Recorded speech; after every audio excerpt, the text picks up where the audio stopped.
할렐루야. 2022년 5월 15일 오늘 하나님께서 우리에게 주신 말씀은 구약성경 요나서 1장 1절에서 16절까지의 말씀입니다. 우리 한 목소리로 같이 받들어 읽도록 합니다. 여호와의 말씀이 아미떼 아들 요나에게 임하니라 이르시되 너는 일어나 저 큰 성읍 니느웨로 가서 그것을 향하여 외치라. 그 악독이 내 앞에 상달되었음이니라 하시니라. 그러나 요나가 여호와의 얼굴을 피하려고 일어나 다시스로 도망하려 하여 욥바로 내려갔더니 마침 다시스로 가는 배를 만난지라. 여호와의 얼굴을 피하여 그들과 함께 다시스로 가려고 뱃삭을 주고 배에 올랐더니 여호와께서 큰 바람을 바다 위에 내리심에 바다 가운데 큰 폭풍이 일어나 배가 거의 깨지게 된지라. 사공들이 두려워하여 각각 자기의 신을 부르고 또 배를 가볍게 하려고 그 가운데 물건들을 바다에 던지니라. 그러나 요나는 배 밑층에 내려가서 누워 깊이 잠이 든지라. 선장이 그에게 가서 이르되 자는 자여 어찌함이냐. 일어나서 내 하나님께 구하라. 혹시 하나님이 우리를 생각하사 망하지 아니하게 하시리라 하니라. 그들이 서로 이르되 자 우리가 제비를 뽑아 이 재앙이 누구로 말미암아 우리에게 임하였나 알아보자 하고 곧 제비를 뽑으니 제비가 요나에게 뽑힌지라. 무리가 그에게 이르되 청하건대 이 재앙이 누구 때문에 우리에게 임하였는가 말하라. 내 생업이 무엇이며 네가 어디서 왔으며 네 나라가 어디며 네 어느 민족에 속하였느냐 하니 그가 대답하되 나는 히브리 사람이요 바다와 육지를 지으신 하늘의 하나님 여호와를 경외하는 자로라 하고 자기가 여호와의 얼굴을 피함인 줄을 그들에게 말하였으므로 무리가 알고 심히 두려워하여 이르되 네가 어찌하여 이렇게 행하였느냐 하니라. 바다가 점점 흉용한지라. 무리가 그에게 이르되 우리가 너를 어떻게 하여야 바다가 우리를 위하여 잔잔하겠느냐 하니 그가 대답하되 나를 들어 바다에 던지라. 그리하면 바다가 너희를 위하여 잔잔하리라. 너희가 이 큰 폭풍을 만난 것이 나 때문인 줄을 내가 아노라 하니라. 그러나 그 사람들이 힘써 노를 저어 배를 육지로 돌리고자 하다가 바다가 그들을 향하여 점점 더 흉용함으로 능히 못한지라.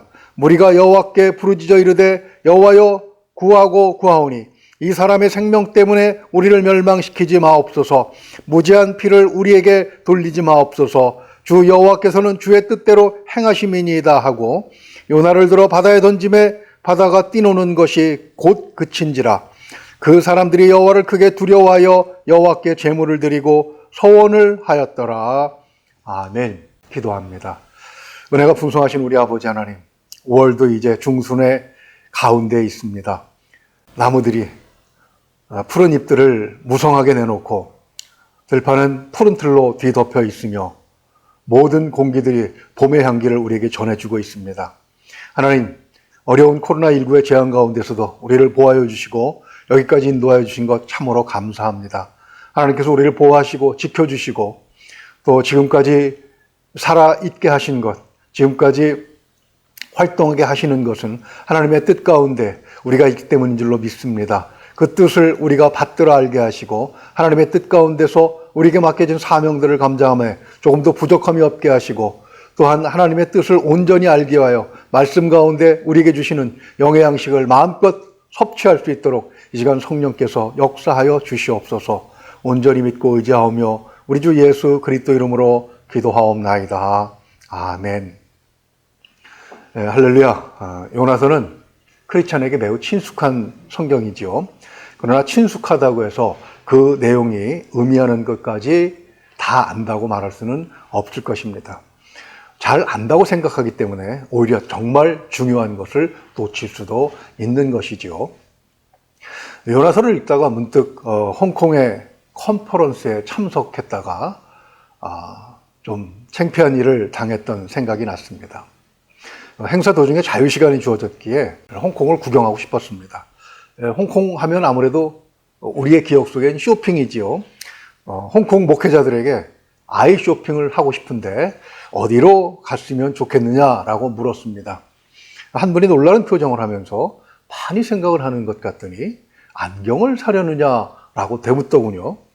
당황한 저는 더듬거리면서 무엇을 사려는 게 아니고 그냥 구경을 좀 하려고 한다 라고 다시 말했습니다. 그제서 그 목사님은 알겠다는 듯이 윈도우 쇼핑 이렇게 말하면서 가는 위치와 가는 방법 등에 대해서 가르쳐 주었습니다. 아이 쇼핑이라는 말은 대표적인 콩글리시죠. 물건을 구입할 생각이 없이 이것저것 구경한다는 뜻의 정확한 영어 표현은 윈도우 쇼핑입니다. 선무당에 사람 잡는다는 말이 있죠. 친숙하다고 해서, 입에 익었다고 해서 함부로 마구 사용하다가는 이렇게 망신을 당하는 수가 있습니다. 성경의 내용이 친숙하다는 것은 그만큼 많이 말하여진다는 것이고, 그것은 바꿔 말하면 곧 그만큼 중요한 내용이라는 뜻이기도 합니다. 예수님은 표적을 보여달라는 서기관과 바리새인들에게 마태복음 12장 38절에서 악하고 음란한 세대가 표적을 구하나 선지자 요나의 표적밖에는 보일 표적이 없느니라 이렇게 대답을 하십니다.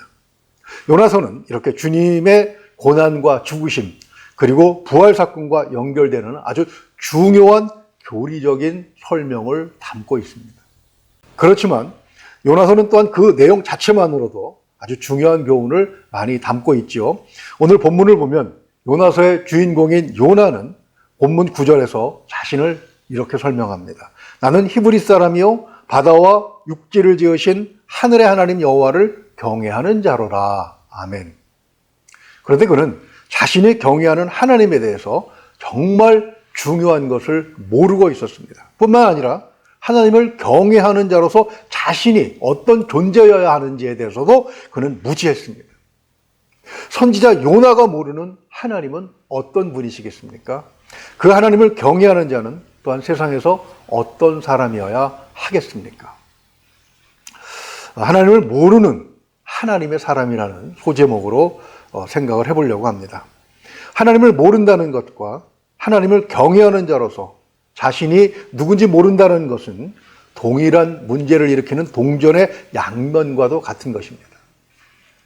그가 3절 말씀처럼 여호와의 얼굴을 피하려고 다시스로 도망가려 하여 욥바라는 항구로 내려가서 배를 타요. 그 결과 어떤 일이 벌어집니까? 4절을 같이 한번 읽어보죠. 여호와께서 큰 바람을 바다 위에 내리심에 바다 가운데 큰 폭풍이 일어나 배가 거의 깨지게 된지라. 아멘. 요나가 그 배를 타는 바람에 배와 배에 파고 있던 사람들은 재앙을 만나게 되고 만 것입니다. 요나가 재앙의 원인이 된 거예요. 이것은 우리처럼 하나님을 믿는 사람들은 절대로 지나쳐서는 안 되는 매우 중요한 문제인 것입니다. 세상에나 내가 이 세상에 재앙을 일으키는 원인이라고? 이 얼마나 끔찍한 일입니까?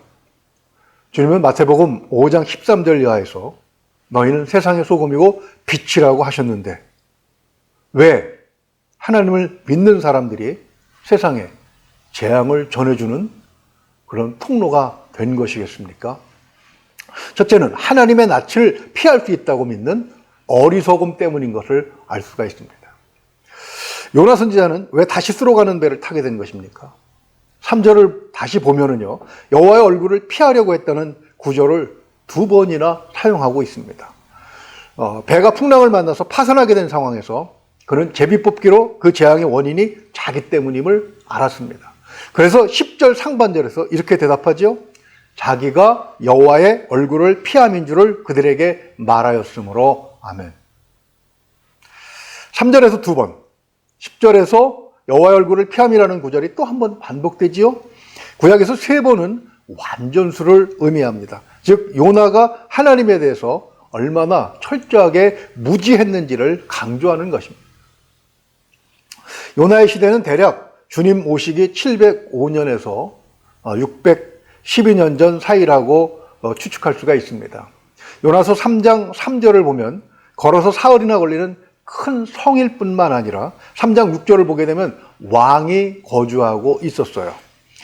한 나라의 수도라는 뜻이죠. 니느웨를 제국의 수도로 삼은 나라는 아수르이고 당시의 왕은 산헤립이었습니다. 그리고 아수르가 메대 연합군에게 망한 것이 주님 오시기 612년 전입니다. 그때 니느웨는 완전히 폐허가 되어 버리죠.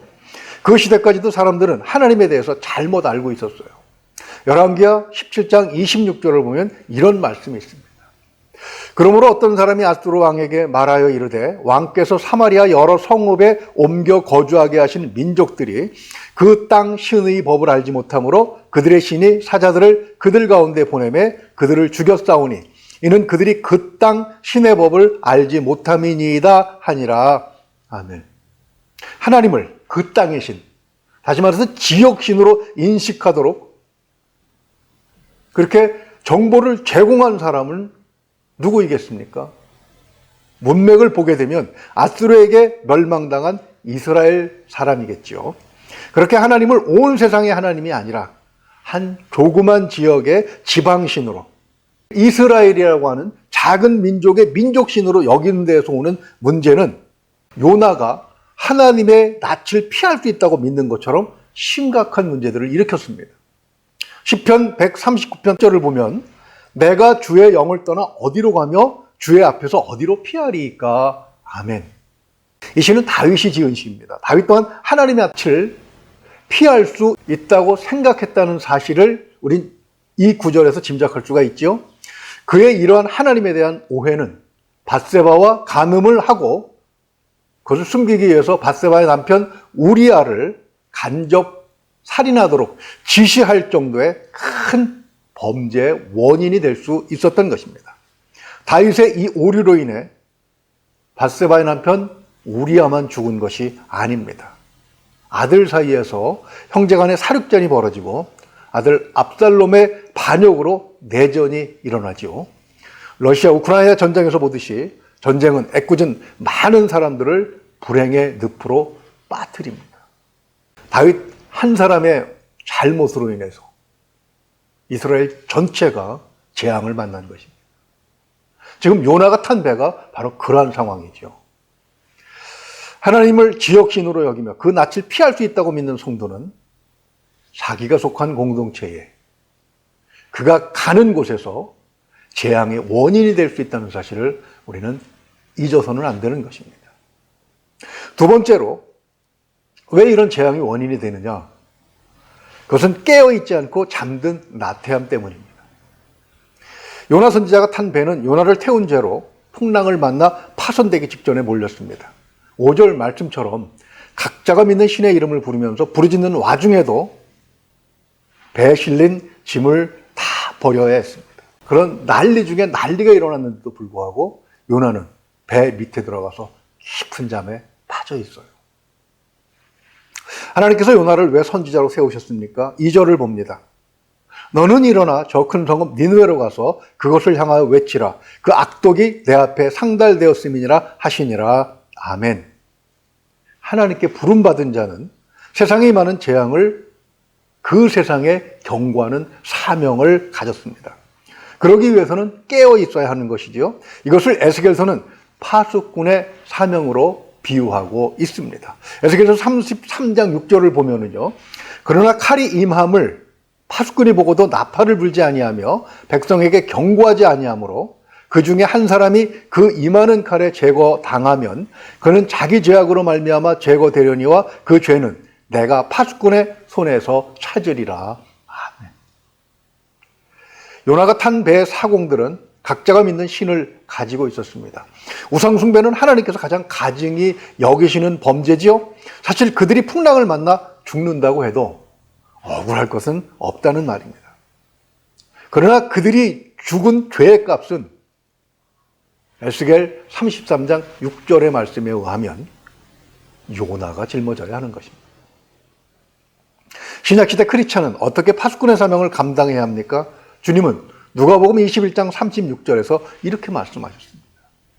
이러므로 너희는 장차 올 이 모든 일을 능히 피하고 인자 앞에 서도록 항상 기도하며 깨어 있으라 하시니라. 아멘. 항상 기도함으로 영혼이 잠들지 않도록 깨어 있어야 합니다. 시편 127편 1절과 2절은 이렇게 노래합니다. 여호와께서 집을 세우지 아니하시면 세우는 자의 수고가 헛되며 여호와께서 성을 지키지 아니하시면 파수꾼의 깨어있음이 헛되도다. 너희가 일찍이 일어나서 늦게 누우며 수고의 떡을 먹으면 헛되도다. 그러므로 여호와께서 그의 사랑하시는 자에게는 잠을 주시는도다. 아멘. 육신의 잠을 자지 말라는 말이 아니지요. 잠 안 자고 살 사람은 없습니다. 기도로 하나님과 대화하는 자는 하나님과 사랑을 나누는 것입니다. 기도가 멈추면 하나님과의 관계가 마치 남이 된 것처럼 어색해지잖아요.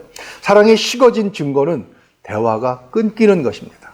하나님 없이 깨어있는 것은 아무 의미가 없습니다. 하나님께서 함께 하실 때는 우리는 우리 육신에게 안심하고 편안한 잠을 누리게 할 수 있는 것입니다. 그러나 영원히 잠자는 자는 다가오는 재앙을 알 수도 없고 알릴 수도 없어요. 오히려 재앙을 불러오는 저주가 되는 것이죠. 영혼이 깨어 하나님과 사랑의 교제를 나누면서 우리가 가는 곳에 재앙들을 막을 수 있는 복이 될 수 있기를 축원을 드립니다.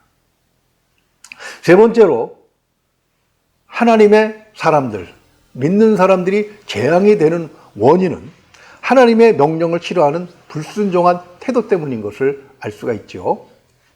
하나님을 경외하는 자가 왜 하나님의 얼굴을 피해서 멀리 도망가려고 한 것입니까? 하나님께서 맡기신 사명이 자기의 마음에 들지 않았기 때문입니다.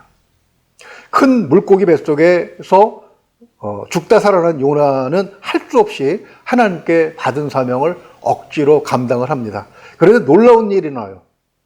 어디서 듣도 보도 못한 인간이 나타나 니느웨 성이 40일을 위해 멸망한다는 말을 퍼뜨리고 다녔을 때 3장 5절 이하를 보면 회개와 부흥의 역사가 일어납니다.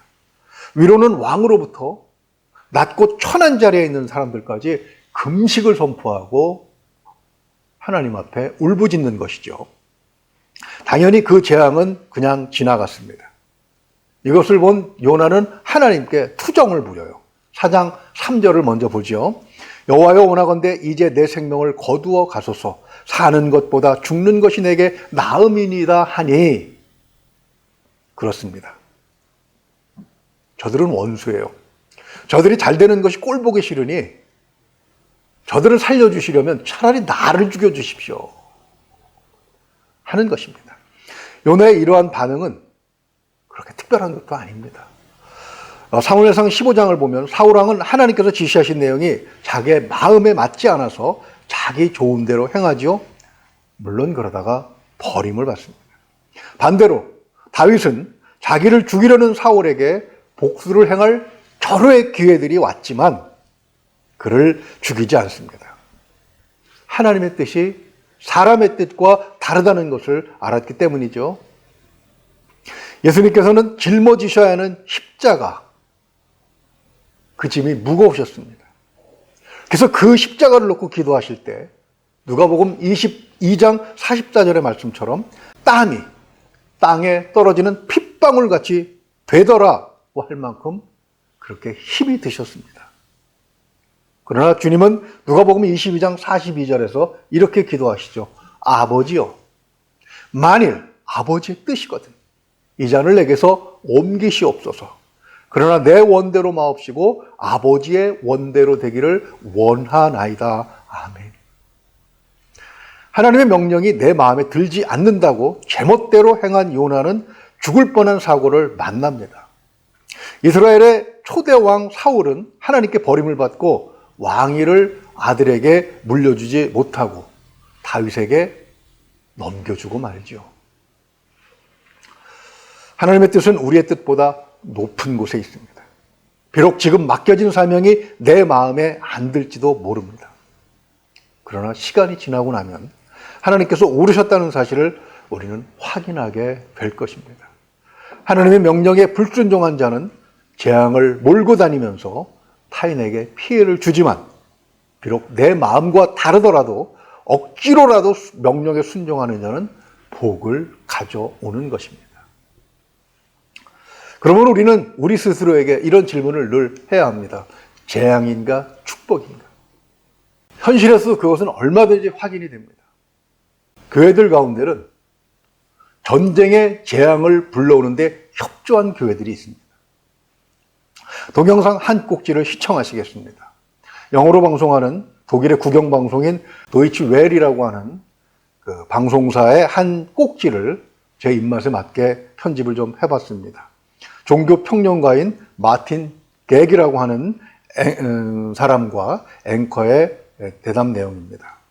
In a sense, it's not really just a theological matter, but the church represents a very strong cultural position, which is very conservative, very reactionary, and sees basically the Kremlin as a very capable defender of those social and cultural positions. Ukraine is important for the Orthodox Church. Briefly explain. Conversion of Rus, or the process of conversion of the Slavic world, really to some degree starts in Ukraine, coming from the south, coming from Greek Orthodox churches, Cappadocia and Turkey, but it's really the Ukraine what opens, so to say.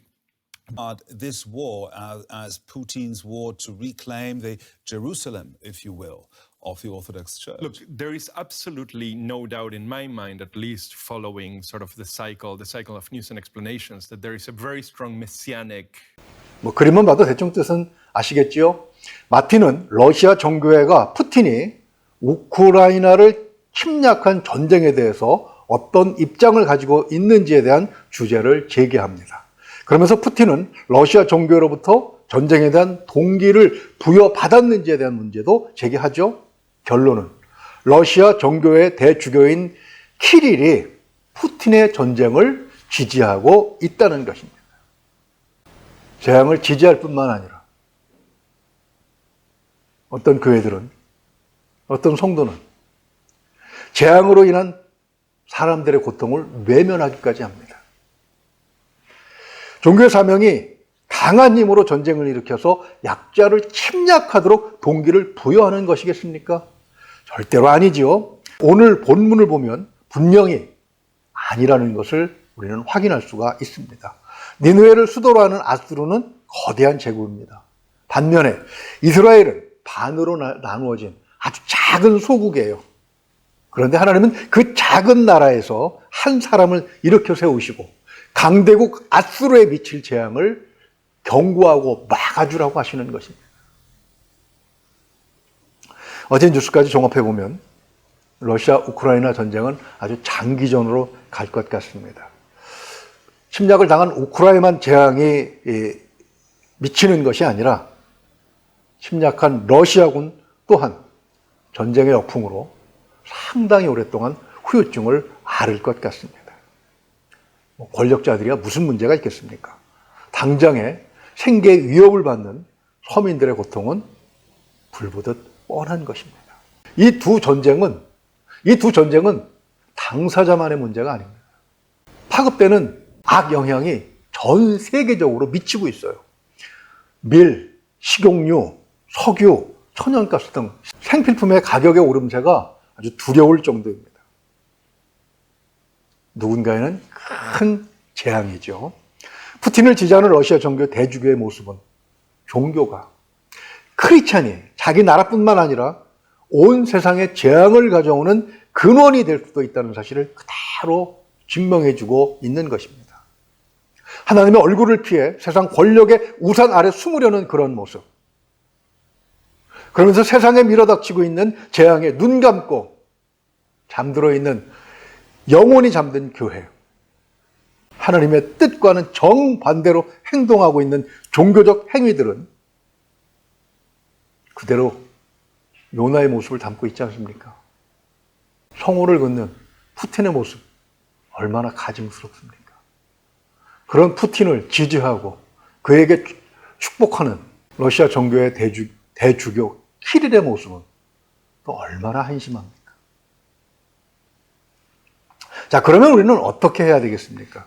본문 5절을 보면 요나는 배 밑으로 내려가 깊이 잠에 빠져 있었죠. 그런데 하나님께서는 그를 배 위로 끌어올리셔서 그의 정체가 드러나게 하셨어요. 7절 하반절 말씀처럼 제비를 뽑아서 요나가 뽑히게 하신 것이죠. 선원들은 8절에서 요나에게 정체를 낱낱이 밝히라고 요구하고 있습니다. 9절을 같이 읽어볼까요? 그가 대답하되 나는 히브리 사람이요 바다와 육지를 지으신 하늘의 하나님 여호와를 경외하는 자로다 하고 그는 하나님의 얼굴을 피하고 사람들에게 자신의 정체를 알리지 않았지만 하나님은 다 드러나게 하셨어요. 10절 상반절 말씀처럼 재앙의 원인이 자기가 여호와의 얼굴을 피함인 줄을 그들에게 말하게 됩니다. 최근 필리핀 대선이 끝났습니다. 놀랍게도 22년간 집권하면서 아시아 2위의 경제대국이었던 필리핀을 거지꼴로 만들고 쫓겨나서 망명지인 하와이에서 죽은 페르디난도 마르코스 전 대통령의 아들이 당선된 것입니다. 세계 언론은 그 가문의 배경에 카톨릭 교회가 있다는 사실을 적시하고 있습니다. 하나님의 이름으로 모인 교회가 하나님의 얼굴을 피하여 세상 권력 아래 숨어도 다 드러냅니다. 한국도 최근에 대선이 끝났지요. 교회의 정치적인 행동이 좀 과하다 싶었는데 아니나 다를까 배후에 정치적인 교회들을 조종하는 그런 세력들이 있었습니다. 무슨 기도 운동이라고 하는 단체인데 선거 기간 중에 끊임없이 유언비어를 만들어서 권사님들의 카톡을 통해 퍼뜨린 단체입니다. 내용의 대부분이 증오를 불러일으키고 폭력을 사주하는 것과 같은 그런 것들이었어요. 예를 들면 노르웨이 강간 사건이 100%가 이민자들에 의해서 저질러졌다거나 영국에서 복음 전파자들이 체포되었다거나 우리나라의 중고등학교에서 변태 성행위를 가르쳤다거나 특정 세력에게 공무원 시험에 5에서 10%의 가산점을 주고 합격자를 싹쓸이했다거나 하는 그런 보도들을 만들어서 막 뿌려댄 겁니다. 그들은 숨어서 했지만 언론들은 그것을 만들어서 뿌리는 단체가 있음을 찾아내고 폭로합니다. 그 과정에서 그 단체가 가진 숨겨있는 비리까지 다 드러나 버리더군요. 결국 잠잠해지는가 하더니 선거 끝나니까 어디로 갔는지 없어져 버렸습니다. 교회와 성도는 하나님의 말씀을 듣고 묵상해야. 예수님은 자기를 십자가에 못 박는 사람들을 끝까지 포옹하셨어요. 미움과 증오, 분노와 폭력, 비방과 모함 따위는 하나님의 뜻과는 정반대에 있는 행동입니다. 아니, 하나님을 등지는 행위예요. 하나님의 일을 방해하는 행위이기도 합니다. 바로 그런 행위에 사로잡힌 자들이 예수님을 십자가에 못 박은 것 아니겠습니까? 교회와 성도는 배민, 즉 세속적인 권력의 그늘 아래 들어가 숨어있지 말아야 합니다. 하나님 앞에 서기 위해서 깨어 기도해야 하는 것입니다. 주님께서 마지막으로 감람산에서 기도하실 때 베드로는 그만 잠이 들어버렸죠. 그 바람에 그는 사탄의 시험에 넘어갔습니다. 3번이나 주님을 부인하다가 닭 우는 소리에 자기가 무슨 짓을 저질렀는지 비로소 깨닫고 통곡을 하죠. 교회와 성도는 우리에게 맡겨주신 사명이 기쁘지 않더라도 순종을 해야 합니다. 모두가 권력자와 손을 잡으려 할 때 낮고 천한 곳을 바라보면서 손길을 내밀어야 하는 것입니다. 모두가 우방 동맹을 챙길 때 우리를 적대시하는 그런 땅, 모슬렘이 국교인 나라를 향해서 조용히 복음을 선포해야 되는 것입니다. 교회와 성도가 세상의 재앙을 가져올 수 있다는 사실을 잊어서는 안 됩니다. 그런 존재가 되지 않기 위해서 우리는 하나님의 언어와 사상에 익숙해져야 합니다. 세상으로 밀려오는 재앙을 알려주는 파수꾼이 되기 위해서는 깨어 기도해야 되는 것이죠. 그래야 나도 살고 세상도 살고 내 가정도 살고 내 나라도 살고 내 교회도 삽니다. 세상의 재앙이 아니라 복을 주는 존재가 되기 위해 하나님의 뜻이 이 땅에서 이루어지도록 내 뜻을 포기할 줄도 알아야 되는 것입니다. 우리는 결코 작은 존재가 아닙니다. 우리의 태도에 따라 세상이 변하는 것입니다. 말씀에 순종하셔서 우리가 밟는 땅을 복토로 만드는 복의 통로가 되시기를 주님의 이름으로 축원을 드립니다. 기도합니다. 은혜로우신 우리 아버지 하나님, 요나서를 통해서 우리의 존재가 어떠한 존재인가 하는 것을, 우리가 어떤 존재인가 하는 것을 깨닫게 하시니 감사합니다. 하나님의 말씀에 불순종해서 하나님의 얼굴을 피하여 도망가던 요나가 머문 곳에 하나님의 재앙이 같이 왔다는 사실을 기억하게 하여 주시옵소서. 그가 억지로라도 하나님의 말씀에 순종하여 사명을 감당했을 때 재앙이 그 도시를 비껴갔다는 사실도 기억하게 하여 주시옵소서. 우리가 하나님 앞에 어떤 모습으로 서느냐, 그리고 하나님의 사람으로 어떤 태도를 가지고 있느냐에 따라 내가 서 있는 땅, 내가 가는 곳이 재앙에 신음할 수도 있고 하나님이 주시는 복으로 축복을 누릴 수도 있다는 사실을 잊지 않게 하여 주시옵소서. 하나님, 우리 모두는 재앙이 아니라 참으로 하나님께서 복을 주시는, 그리고 세상에 복을 전하는 복의 통로가 되기를 원합니다. 그래야 우리가 먼저 복을 받고 그 복이 필요한 사람들에게 마음껏 나눠줄 수 있는 진정한 성도, 하나님께서 원하시는, 하나님께서 세우신 자의 삶을 살아갈 수 있도록 우리를 지혜롭게 붙들어 주시옵소서. 믿고 의지하오며 우리 주 예수 그리스도 이름으로 기도하옵나이다. 아멘.